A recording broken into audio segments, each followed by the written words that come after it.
भगवान कृष्ण के देह त्यागने के बाद उनके शरीर ने एक छोटे नीले पत्थर का आकार ले लिया, जो एक आदिवासी राजा बिस्वाबासु को मिला। उसने उस पत्थर को एक गुफा में स्थापित करके नीलमाधव के रूप में पूजना शुरू कर दिया। इसी दौरान इंद्रद्युम्न नामक एक राजा था जो भगवान विष्णु का भक्त था और उनके दर्शन की इच्छा रखता था। एक बार जब राजा ने एक तीर्थ यात्री से नीलमाधव के बारे में सुना तो उसने तुरंत विद्यापति को नीलमाधव की तलाश में ओडिशा जाने का आदेश दिया। ओडिशा पहुंचकर विद्यापति ने कबीले के सरदार बिस्वाबासु से नीलमाधव दिखाने का अनुरोध किया, लेकिन उसने इनकार कर दिया। निराश होकर विद्यापति उसी गांव में रहने लगा। समय के साथ उसे बिस्वाबासु की बेटी से प्यार हो गया और उन्होंने शादी कर ली। शादी के बाद विद्यापति ने अपनी पत्नी से अपने पिता को नीलमाधव दिखाने के लिए मनाने को कहा। बेटी के आग्रह पर बिस्वाबासु सहमत हो गया, लेकिन इस शर्त पर कि विद्यापति को आंखों पर पट्टी बांधकर ले जाया जाएगा।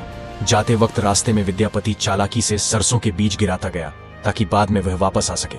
गुफा में पहुंचकर जब विद्यापति ने आंखों से पट्टी हटाई तो वो नीलमाधव की भव्य छवि देखकर मंत्रमुग्ध हो गया। वो तुरंत अपने राजा इंद्रद्युम्न के पास गया और उन्हें नीलमाधव के बारे में बताया। नीलमाधव की जानकारी मिलते ही राजा और विद्यापति ओडिशा के लिए निकल गए। जब वे गुफा पर पहुंचे तब तक नीलमाधव वहां से गायब हो गए थे।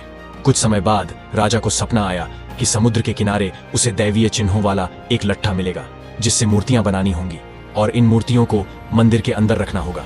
राजा ने आज्ञा का पालन किया और उसे पुरी के तट पर एक लट्ठा तैरता हुआ मिला। प्रसन्न होकर वह उसे महल में ले आया, परंतु उस कठोर लकड़ी को कोई भी काट नहीं सका। तब एक बूढ़े बढ़ई ने मूर्तियां बनाने की पेशकश की, लेकिन इस शर्त पर कि कोई भी उसे 21 दिनों तक परेशान न करे। राजा सहमत हो गए और बढ़ई को एक कक्ष में बंद कर दिया। कुछ दिन के बाद रानी चिंतित हो गई और उसने राजा से कक्ष खोलकर देखने का अनुरोध किया कि बूढ़ा व्यक्ति जीवित है या नहीं।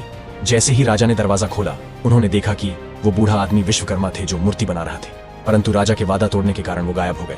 राजा ने इसे भगवान की इच्छा के रूप में लिया और उन्हीं अधूरी मूर्तियों को पुरी के जगन्नाथ मंदिर में स्थापित कर दिया।